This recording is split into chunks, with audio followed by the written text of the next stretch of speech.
Doctor Neville hacker Australia के बहुत बड़े सिडनी के फिजिशियन है। 1992 में अहमदाबाद में एक फिजिशियंस कॉन्फ्रेंस हुई थी, जब भी हमारा अहमदाबाद अक्षरधाम का ओपनिंग सेरेमनी था।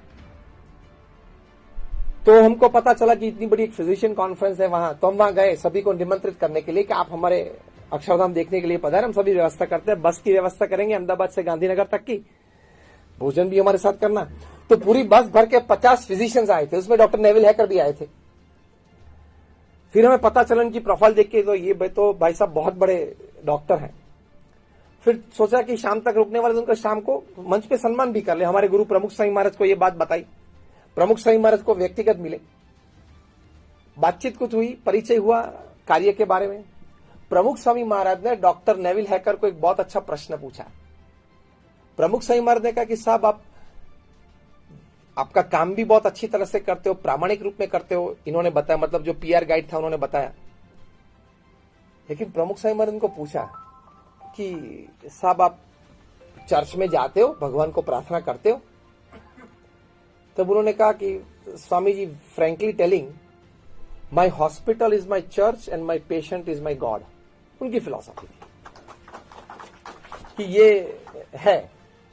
प्रमुख स्वामी महाराज को ये अच्छा लगा, उनकी ये भावना, इनकी ये जीवन भावना, सेवा की भावना। फिर भी प्रमुख स्वामी महाराज ने इंसिस्ट रखा कि फिर भी जो चर्च है, मतलब स्पेशल जो धर्मस्थान है, आप क्रिश्चियन है इसलिए चर्च, तो आप जाना और हफ्ते में एक बार और प्रार्थना करना। तो उनकी मुखाकृति से पता चला कि उनको ये बात ज्यादा मतलब एक्सेप्टेबल नहीं ज्यादा लगी। तो प्रमुख स्वामी महाराज एक बहुत अच्छा प्रश्न उनको पूछा। ये प्रश्न के उत्तर में उनको श्रद्धा बैठ गई। प्रश्न क्या पूछा? प्रमुख स्वामी महाराज ने उनको पूछा कि सर, कभी ऐसा होता है कि बहुत बड़ा, बहुत गंभीर और क्रिटिकल ऑपरेशन होता है और आप अच्छी तरह से कर सकते हो? वे सर्जन थे। तो बोला कि कोई ऐसा कठिन कोई ऑपरेशन और आप अच्छी तरह से कर सको तो आप एकदम आनंदित हो जाता है कि yes, there is a good achievement today. तो क्या हाँ, और होना ही चाहिए।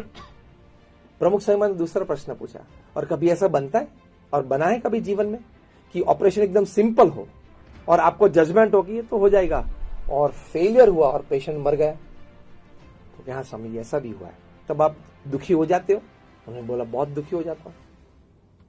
तीसरा प्रश्न प्रमुख से ने पूछा कि कभी आपने जजमेंट लिया हो कि ये दर्दी को ये दर्द ज्यादा रहेगा, कभी कभी कम समय में पूरा हो जाता है, और कभी ये दर्दी को ये प्रॉब्लम सॉल्व हो जाना चाहिए, तो लंबे साल तक आपके पास वही दर्द के लिए वो आता रहता हो? तो क्या वह ऐसा भी बना है? तो तभी कभी आप डिस्टर्ब हो जाते तो क्या हो जाता हूं ना? प्रमुख से ने पूछा कि ऑपरेशन सक्सेसफुल हो या फेलियर हो, आपको स्थिर रहना बहुत जरूरी है, तो आपकी एफिशिएंसी बढ़ेगी काम की। स्टेबिलिटी बहुत जरूरी है। डॉक्टर नेविल हैकर ने कहा कि स्वामी जी, मैं इसी प्रश्न का उत्तर ढूंढ रहा हूं कितने सालों से, कि वेदर मैं सक्सेसफुल हूं या फेलियर हूं कोई भी एक ऑपरेशन में, लेकिन मेरी स्थिरता तो बनी रहनी चाहिए। प्रमुख स्वामी महाराज ने कहा उसके लिए हमारे श्रीमद् भगवत गीता में भगवान श्री कृष्ण ने कहा है, कर्मण्येवाधिकारस्ते मां फलेषु कदाचन। भगवान कृष्ण ने अर्जुन को कहा है कि कर्म करना तेरी फर्ज है और अधिकार है। जो भी तेरे पास शक्ति है, बुद्धि है, कला है, वो सब put all your resources in your work, सभी रख देना। लेकिन अंतिम परिणाम भगवान क्या कहते हैं? मैं तय करूंगा, क्योंकि तूने तो तेरा ऑपरेशन अच्छा कर दिया, लेकिन मैंने तय किया है कि ये पेशेंट को ये निमित्त खड़ा करके मुझे उसकी आयुष्य पूरी करनी है।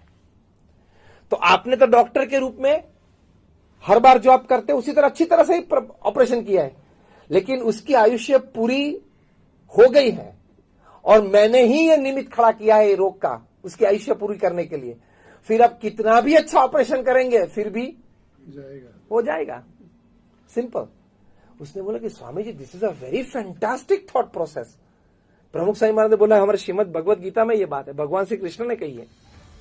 उन्होंने बोला बहुत अच्छी बात है Swami ji, I must take this back home. तो हमारी वर्क एफिशिएंसी के लिए हमारी स्टेबिलिटी बहुत जरूरी है। स्टेबिलिटी के लिए ये अंडरस्टैंडिंग बहुत जरूरी है। क्या? कि हमारे पास जो भी बुद्धि, शक्ति जो भी है, कला, वो हमारे कार्य में पूरी तरह से रख देनी है। और फिर शाम को प्रार्थना करके स्वामी जो भी परिणाम मुझे मिला मुझे मंजूर है। तो ये स्थिरता रहेगी तो काम अच्छी तरह से कर पाओगे, एफिशिएंटली कर पाओगे। तो ये वर्क एफिशिएंसी और टाइम मैनेजमेंट की दृष्टि से एक बड़ी बात है। आप सभी का बहुत आभार कि आपने हमें यहां बुलाया और प्रेम से, क्योंकि दोपहर का वक्त प्रवचन सुनने के लिए बहुत कठिन समय होता है। अर्ली मॉर्निंग ठीक है, शाम को ठीक है, लेकिन यही समय सतीश जी ने मुझे कहा कि आप आ जाएंगे 1 बजे। मैंने बोला हाँ ठीक है आ जाएंगे।